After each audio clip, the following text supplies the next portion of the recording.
அனைவரும் எதிர்பார்த்த தமிழக தேர்தல் முடிவுகள் தற்பொழுது வெளிவந்து கொண்டிருக்கின்றது.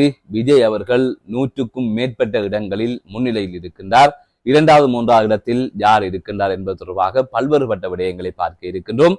அது தவிர யாழ்ப்பாணத்தில் இருவருக்கிடையிலே ஏற்பட்ட வாய்த்தர்க்கத்தை தொடர்ந்து அது கொலையிலே முடிந்திருக்கின்றது. அதாவது நண்பர்கள் இருவர் ஒன்றாக அமர்ந்து மது அருந்திய நிலையிலே வாய்த்தர்க்கம் ஏற்பட்டு அதன் தொடர்ச்சியாக அங்கே ஒருவர் கொலை செய்யப்பட்டிருக்கின்றார் என்கின்ற அதிர்ச்சி செய்தியும் வெளிவந்திருக்கின்றது. இவை தொடர்பாகத்தான் இந்த தொகுப்பிலே விரிவாக பார்க்க இருக்கின்றோம். அதற்கு முதல் JK ரிப்போர்ட் எனப்படுகின்ற இந்த யூடியூப் சேனலை இதுவரை யாராவது சப்ஸ்கிரைப் செய்யாமல் பார்த்து கொண்டிருந்தால் சப்ஸ்கிரைப் செய்து கொள்ளுங்கள். தொடர்ந்து அருகில் இருக்கின்ற பெல் பட்டினை கிளிக் செய்வதன் ஊடாக நான் போடுகின்ற ஒவ்வொரு காணொளிகளையும் நீங்கள் உடனுக்குடன் பார்த்து கொள்ளக்கூடிய வகையில இருக்கும். நான் நடராசா ஜெயகாந்தன். தற்பொழுது செய்திகளுக்குள்ளே செல்லலாம்.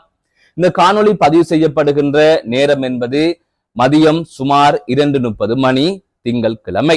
இந்நிலையில் தற்பொழுது அனைவருமே எதிர்பார்த்து கொண்டிருந்த தமிழக தேர்தல் முடிவுகள் வெளிவந்து கொண்டிருக்கிறது. கடந்த 23ஆம் தேதி வாக்குப்பதிவுகள் இடம்பெற்ற நிலையிலே இன்றைய தினம் தேர்தல் முடிவுகள் தற்பொழுது வெளிவந்து கொண்டிருக்கிறது. அந்த வகையிலே தற்பொழுது முன்னிலை நிலவரங்கள் தொடர்பான தகவல்கள் தான் கிடைக்கப்பட்டிருக்கிறது. அந்த வகையில் தமிழகத்தில் இருக்கின்ற தந்தி தொலைக்காட்சி வெளியிட்டிருக்கின்ற தேர்தல் முன்னிலை விவரங்கள் தொடர்பான செய்தியிலேயே 111 இடங்களில் தமிழக வெற்றிக் கழகம் முன்னிலை வகிப்பதாகவும் 64 இடங்களில் திமுக கூட்டணி முன்னிலை வகிப்பதாகவும் 61 இடத்தில் அதிமுக முன்னிலை வகிப்பதாகவும் சீமான் அவர்கள் ஒரு இடத்திலும் முன்னிலை வகிக்கவில்லை என்கின்ற அடிப்படையிலே அந்த செய்தி வெளிவந்திருக்கிறது. ஆகவே யாருமே எதிர்பார்க்காத அளவில் அங்கே தமிழக வெற்றி கழகம் பெரிய அளவில் ஒரு வெற்றியை பதிவு செய்து கொண்டிருக்கின்றது என்பதை இந்த செய்திகளின் ஊடாக அறியக்கூடிய வகையிலே இருக்கின்றது. தமிழகத்தில் மொத்தம் 234 தொகுதிகள் இருக்கின்றது. அதிலே ஒருவர் தனி பெரும்பான்மையுடன் ஆட்சி அமைக்க வேண்டும் என்று சொன்னால், அதாவது ஒரு கட்சி தனி பெரும்பான்மையுடன் ஆட்சி அமைக்க வேண்டும் என்று சொன்னால் 118 ஆசனங்கள் தேவை. அவர்கள் கூட்டணியாக இணைந்து தேர்தலை சந்தித்தாலும் சரி அல்லது தனியாக தேர்தலை சந்தித்தாலும் சரி அங்கு பெரும்பான்மையை பெற 118 ஆசனங்கள் தேவை. அந்த வகையில் அந்த ஆசனத்தை தமிழக வெற்றி கழகம் பெருமா என்கின்ற பெரும் கேள்வி இருக்கிறது. அப்படி இல்லை என்று சொன்னால் ஏனைய கூட்டணிகளில் இருக்கின்ற சில கட்சிகளின் ஆதரவை பெற்று இவர்கள் ஆட்சி அமைக்க வாய்ப்பு இருக்கின்றது என்று கூறப்படுகிறது. எது எப்படியோ விஜய் அவர்கள் முதலமைச்சராக வருவதற்கான வாய்ப்புகள் 99.99% தெரிகின்றது இந்த தேர்தல் முடிவுகளின் அடிப்படையிலே. இந்நிலையில் பலரும் விஜய் அவர்களுக்கு வாழ்த்துக்களை தெரிவித்துக் கொண்டிருக்கின்றார்கள். இது ஒரு விடயமாக இருக்கின்றது. அது தவிர இன்னும் ஒரு விடயம், இங்கிருக்கின்றவர்கள் பலர் விஜய்க்கு ஆதரவாக செயற்பட்டார்கள். உண்மையிலே திமுக வரக்கூடாது என்பதில் நானும் உறுதியாக இருந்தேன். அது வெளிப்படையாகவே சொல்லலாம். இந்த மே மாதம் என்பது ஒரு முக்கியமான மாதம். முள்ளிவாய்க்காலிலே பல உயிர்களை நாங்கள் இழந்த மாதம் இந்த மாதம். கடந்த 2009ஆம் ஆண்டு மே மாதம் 18ஆம் தேதி உள்நாட்டு யுத்தம் முடிவடைகின்றது. இந்த மாதத்தில் உக்கிர போர் அங்கு நடந்து கொண்டிருந்தது. அந்த சந்தர்ப்பத்தில் நானும் புதுமாத்தன் பகுதியில் தான் இடம்பெயர்ந்து சென்று வசித்து வந்தேன். அந்த காலப்பகுதியில் பலர் கண்முன்னே உயிரிழந்து கொண்டிருந்தார்கள். இதற்கு காரணமாக இருந்தவர்கள் தமிழின துரோகிகளான கருணாநிதி குடும்பம். அந்த குடும்பம் இன்று அரசியலில் இருந்து ஓரங்கட்டப்படுகின்றது என்கின்ற தகவல்கள் கேட்கின்ற போது உண்மையிலே கேட்க இனிமையாக இருக்கின்றது. ஏனென்றால் தமிழர்களுக்கே துரோகம் செய்த ஒரு கட்சி தான் இந்த திமுக. அவர்கள் எங்களுக்கு மட்டும் துரோகம் செய்யவில்லை, தமிழகத்தில் இருக்கின்ற மக்களுக்கும் துரோகம் செய்தவர்களாகவே இருக்கின்றார்கள். ஒரு அடாவடி கட்சி, அநியாய கட்சி என்று சொல்லலாம். எனவே அந்த கட்சி தமிழக அரசியலில் இருந்தே இல்லாமல் ஆக்கப்பட வேண்டும் என்பதில் மாற்று கருத்திலே அந்த ஒரு விடயம் நடந்திருக்கின்றது. இன்னொரு விடயம், விஜய் அவர்கள் முதலமைச்சராக போகின்றார். இந்த நிலையில் அவர் காங்கிரசுடன் கூட்டணி சேர்வதற்கான வாய்ப்புகள் இருக்கின்றது. இவ்வாறு காங்கிரசுடன் கூட்டணி சேர்ந்தால் நாங்கள் அவரை எப்படி ஆதரிக்கின்றது என்கின்ற ஒரு கேள்வி இருக்கின்றது.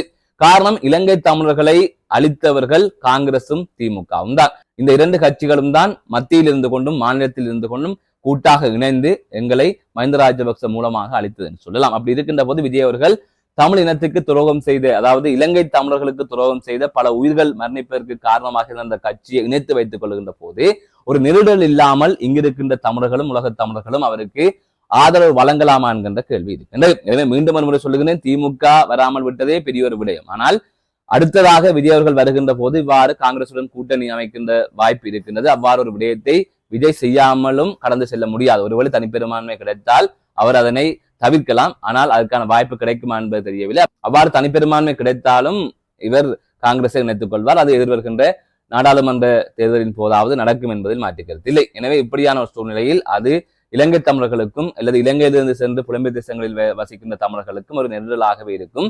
ஆகவே இவ்வாறு பல சிக்கல்கள் இருக்கின்றது. அடுத்த கட்டமாக இது எவ்வாறு நகரப் போகின்றது என்பதை பார்க்க வேண்டியிருக்கின்றது. எதுவாக இருந்தாலும் தமிழ்நாட்டு முதலமைச்சராக விஜய் அவர்கள் வரப்போகின்றார். ஒரு புதியவர் அங்கு வருகின்றார். ஒரு மாற்றம் நடக்கின்றது. காசு இருந்தால் வெற்றி பெறலாம் என்கின்ற எண்ணம் அங்கு இருந்தது என்றால் வாக்குக்கு பணம் கொடுப்பார்கள். அதையெல்லாம் தகர்த்து குறுநில மன்னர்களின் கோட்டைகளை தகர்த்து இன்று ஒரு வெற்றியை அவர்கள் பதிவு செய்கின்றார்கள். அதனை தாண்டி தமிழ்நாட்டின் முதலமைச்சர் ஸ்டாலின் அவர்கள் குளத்தூர் தொகுதியிலே போட்டியிட்டு இருந்தார். அங்கு அவர் தோல்வியை சந்திக்கின்ற நிலையில் இருப்பதாகவே தகவல் கிடைக்கப்படுகின்றது. எனவே அவர் கூட தோல்வியடைவதற்கான வாய்ப்புகள் இருக்கின்றது என்கின்ற ஒரு தகவலும் உண்மையிலே கேட்க நன்றாக இருந்ததுன்னு தான் சொல்லலாம். இவ்வாறு அங்கு நிலைமை இருக்கின்றது. தொடர்பான மேலதிகமான விவரங்களை தொடர்ந்து ஜேகே ரிப்போர்ட் எனப்படுகின்ற இந்த யூடியூப் சேனலிலே நீங்கள் பார்க்கக்கூடிய வகையிலே இருக்கும். மற்றொரு செய்தியாக யாழ்ப்பாணத்தில் இருவர் இணைந்து மது அருந்திய நிலையிலே அங்கு வாய்த்தர்க்கம் ஏற்பட்டிருக்கிறது. அது கொலையிலே முடிந்திருப்பதாக தெரிவிக்கப்பட்டிருக்கிறது. இவ்வாறு ஒரு செய்தி வெளியாகி பெரும் அதிர்ச்சியை ஏற்படுத்தி இருக்கிறது. யாழ்ப்பாணம் குடிநகர் புதுமை மாதா தேவாலயத்திற்கு அருகிலே 2 நண்பர்கள் மது அருந்தி கொண்டிருந்திருக்கிறார்கள். அப்போது அவர்கள் இருவருக்கும் இடையிலே வாய்த்தர்க்கம் ஏற்பட்டிருக்கிறது. அந்த சந்தர்ப்பத்தில் ஒருவர் மற்றொருவர் மீது மது போத்தலால் தாக்குதல் மேற்கொண்டதாக தெரிவிக்கப்பட்டிருக்கிறது. தொடர்ச்சியாக தாக்குதலுக்கு இலக்கானவர் படுகாயமடைந்த நிலையில் யாழ் போதனா வைத்தியசாலைக்கு கொண்டு செல்லப்பட்டார். இந்த நிலையில் அவர் உயிரிழந்திருப்பதாக தெரிவிக்கப்பட்டிருக்கிறது. அதனைத் தொடர்ந்து தாக்குதல் நடத்தியது தொடர்பாக போலீசாருக்கு தகவல் வழங்கப்பட்டதை தொடர்ந்து போலீசார் அங்கு சென்று தாக்குதல் நடத்திய நபரை கைது செய்திருப்பதாக தெரிவிக்கப்பட்டிருக்கிறது. இது தொடர்பான மேலதிகமான விசாரணைகள் முன்னெடுக்கப்பட்டு வருவதாகவும் கூறப்படுகிறது. இவ்வாறு தாக்குதலுக்கு இலக்காகி உயிரிழந்த நபர் 36 வயதுடைய குருநகர் பகுதியைச் சேர்ந்தவர் என்றும் தெரிய வருகின்றது. எனவே ஒரு தேவாலயத்துக்கு அருகில் 2 நண்பர்கள் ஒன்றாக மது அருந்துகின்ற போது ஏற்பட்ட வாய்த்தர்க்கம் ஒரு கொலையிலே முடிந்திருக்கிறது.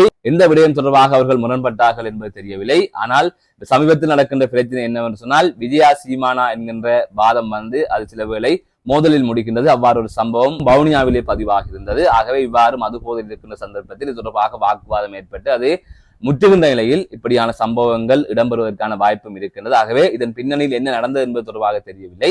போலீசார் மேலதிகமான விசாரணைகளை மேற்கொண்டு வருகின்றார்கள். மீண்டும் ஒரு காணொலி சந்திக்கின்றேன். நான் நடராசா ஜெயகாந்தன்.